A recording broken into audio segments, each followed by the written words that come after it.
حضرت انس رضی اللہ عنہما فرماتی ہیں انہا قالت یا رسول اللہ اوصنی، میں نے حضور سے عرض کیا مجھے آپ کوئی وصیت فرمائیں، تو حضور صلی اللہ علیہ وسلم نے 3 باتیں ارشاد فرمائی۔ ایک بات فرمائی احجر المعاصی، کہ گناہوں کو چھوڑ دے، یہ سب سے افضل ہجرت ہے۔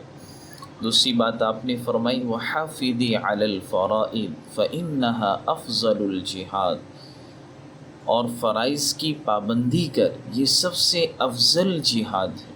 وأکثری من ذکر اللہ فإنک لا تأتی اللہ بشیء احب الیہ من کثرت ذکرہ، زیادہ سے زیادہ اللہ تعالیٰ کا ذکر کر، تم اللہ تعالیٰ کے پاس کثرت ذکر سے بہتر کوئی چیز نہیں لا سکو گی۔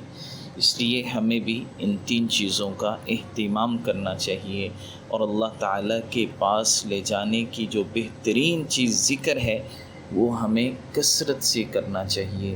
اللہ عمل کی توفیق عطا فرمائے۔